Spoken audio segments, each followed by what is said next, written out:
Now, what seems to develop is this. Most people think that I is a center of sensitivity somewhere inside their skin. And the majority of people feel that it's in their heads. Civilizations in different periods of history have differed about this. Some people feel that they exist in the solar plexus. Other people feel that they exist about here. But in American culture today, or in the Western culture in general, most people feel that they exist in here. And there is, as it were, a little man sitting inside the center of the skull.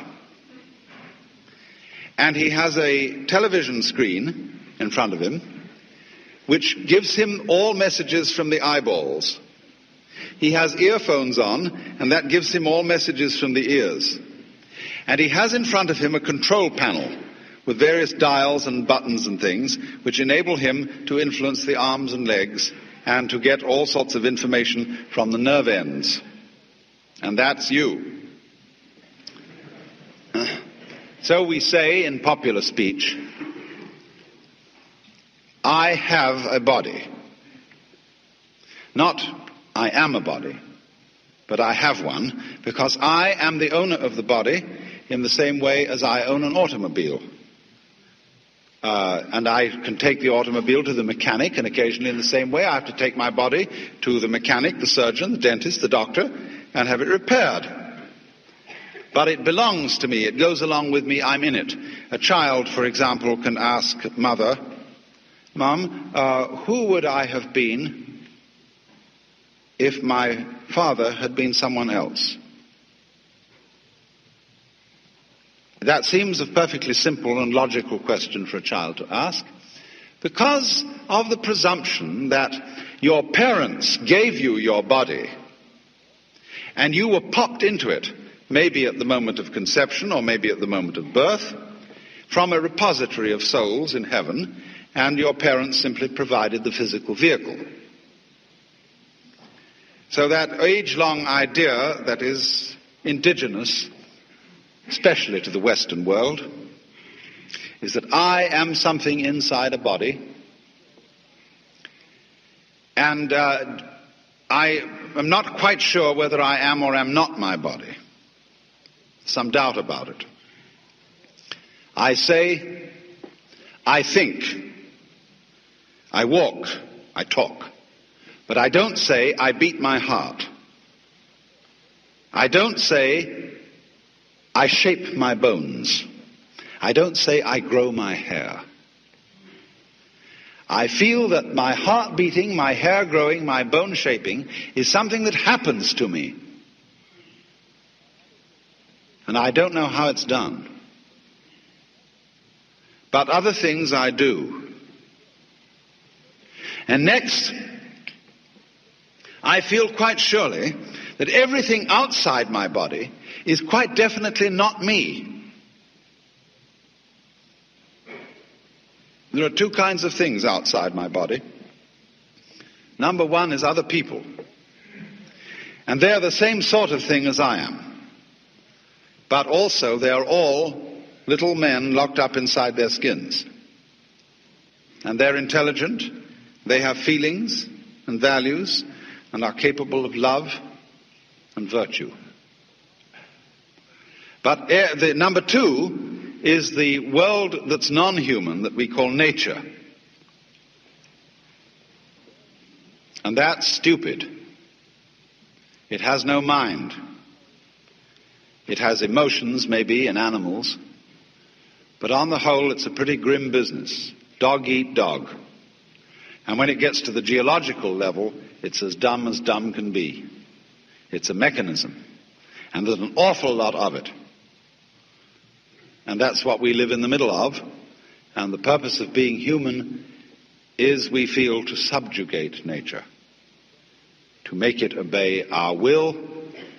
And we arrived here, we don't feel that we belong in this world. It's foreign to us. In the words of the poet Haussmann, I, a stranger and afraid, in a world I never made.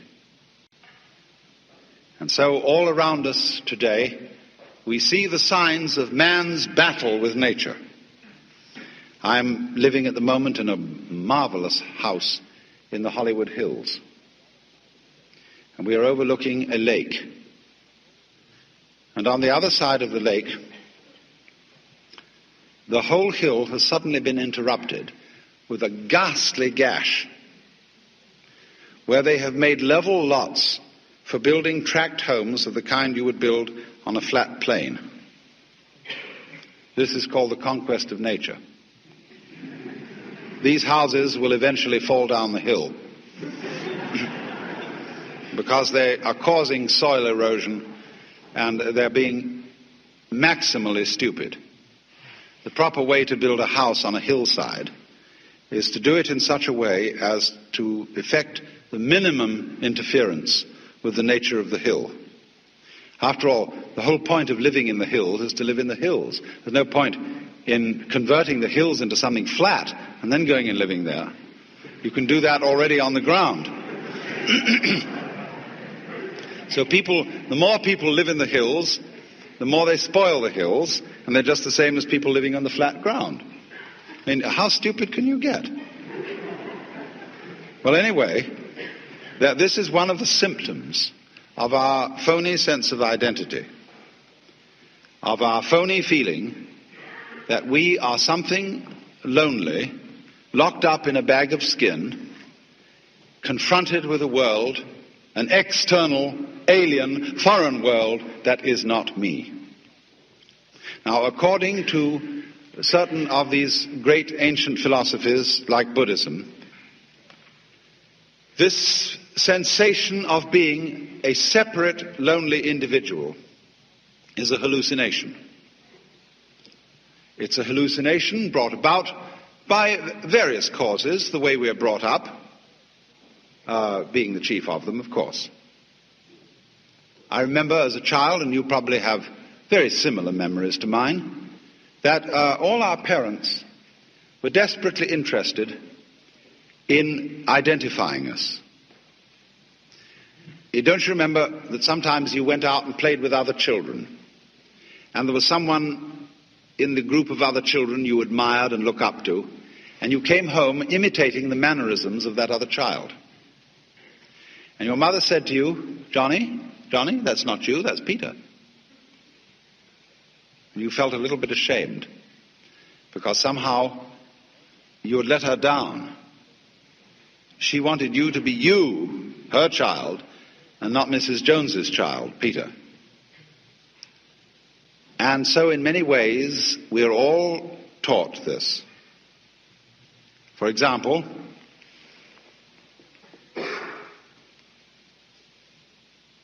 the main thing that we're all taught in childhood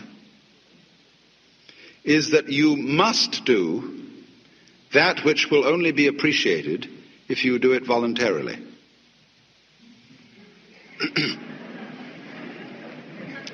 Now, darling, a dutiful child must love its mother. But now I don't want you to do it because I say so, but because you really want to.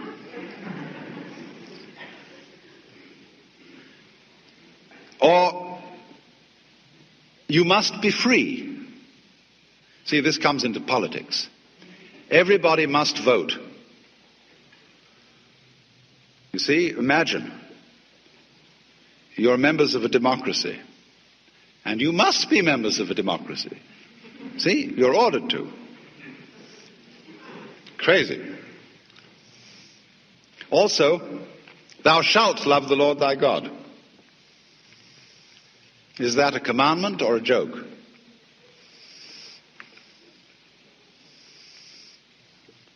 You know, if you suggest that the Lord is joking, most people in our culture are offended because they have a very moronic conception of God as a person totally devoid of humor. But the Lord is highly capable of joking, because joking is one of the most constructive things you can do. So, When you are told who you are and that you must be free, furthermore that you must survive, you must go on living, and that becomes a kind of compulsion, you get mixed up. It's very simple. Of course you get mixed up. If you think you must do something, which will only be the thing required of you if you do it freely.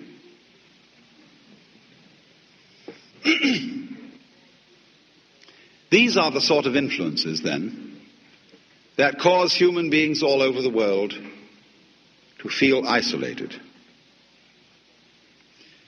to feel that they are centers of awareness locked up in bags of skin.